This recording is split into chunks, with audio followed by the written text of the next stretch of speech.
An irregular appearance to the heart because of the prior cardiac surgery. I'm incising the upper portion of the right atrium towards the aorta and the superior vena cava. I'm trying to find a midpoint between the aorta and the superior vena cava to incise open the right atrium. This is the beginning of a superior septal approach to the left atrium. I find it provides the best exposure for the mitral valve as compared to any other incision. And it's particularly useful in patients who have a left atrium that aren't too enlarged.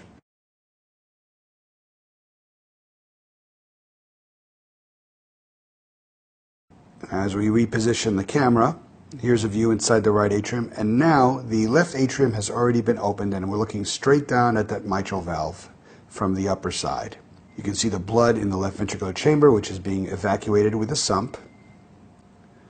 Also, importantly with this incision, I want you to note that we don't have to use any fixed retractors to open left atrium. There's such good exposure that my assistant just needs to shift around the retractors on occasion to provide good exposure. You see really superbly the whole mitral valve.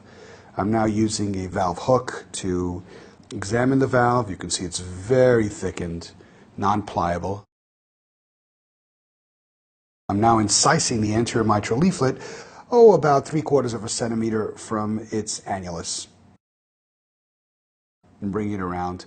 Unique to the rheumatic mitral valves is that you really, on rare occasions, can you repair these valves. There's so much pathology of the valve leaflets and the subvalvular apparatus, you need to excise the valve and replace it. It's one of the few mitral valvular entities that you almost always have to replace the valve. And you almost always have to extirpate the subvalvular apparatus down to the tips of the papillary muscle to allow room for the placement of an adequate size valve. Now I'm looking at the posterior leaflet and the posterior subvalvular apparatus. There I'm cutting the cords emanating from the anterolateral papillary muscle. Just below the posterior mitral leaflet, you can see how thickened that leaflet is as well. And it's often difficult to cut. Sometimes we use a blade instead of scissors to be able to get a good incision. Anyway, careful to remove all the chordal remnants. Usually the leaflets are taken in continuity with the chordae and down to just above the level of the papillary muscles. Often the valve is not cut out in one fell swoop because there's such irregularity and extensive disease of the subvalvular apparatus. More often than not, it's a piecemeal approach.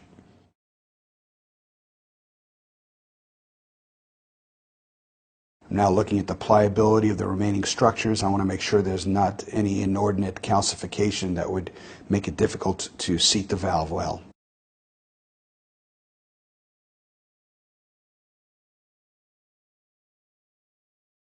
Once again, cutting remaining portions of the valve and the cords.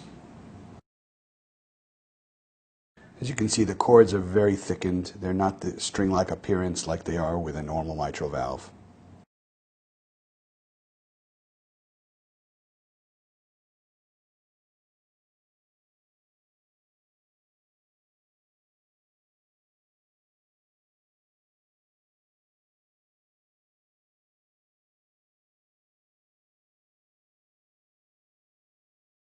So now I'm sizing the mitral valve.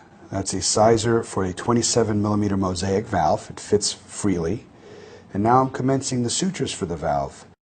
I've just placed a suture in the right fibrous trigone.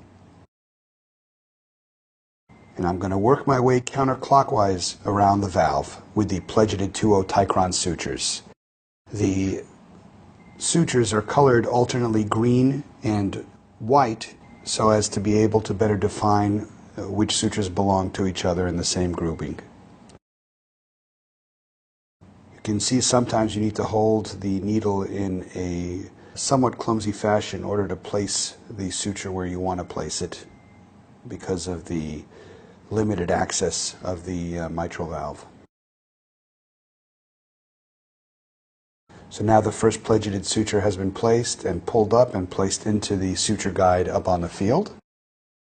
And we will continue to work our way around.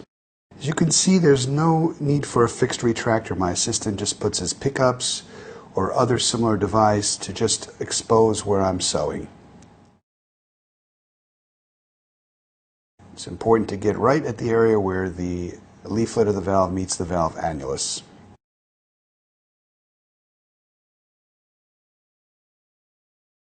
And as you can see, when I do these valves, I put the pledgets on top of the leaflet. One can also put the pledgets on the ventricular side of the mitral valve.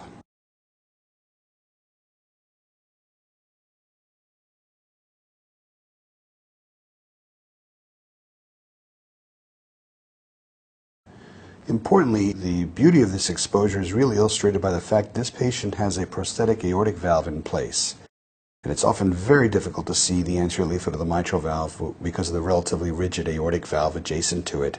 And here you can see everything very nicely.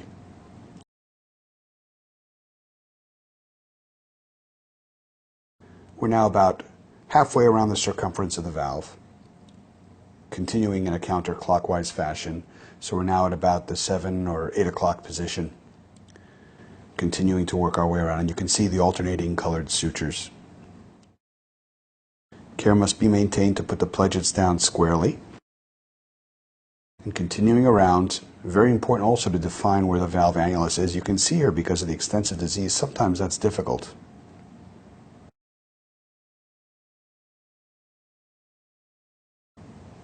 And you can see the fixation by how the fact that everything moves when I try to put the needle in through the valve annulus.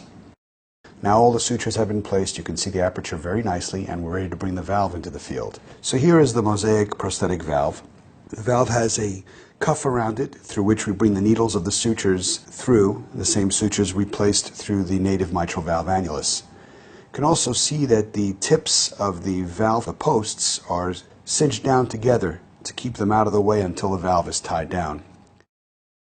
This cinching mechanism is maintained by tension on a suture that is secured to the blue holder. Now you see the valve is completely positioned down, and we're ready for tying down the sutures. And I essentially go one by one around the annulus, tie them all, and then cut them all out. And the mitral valve is in.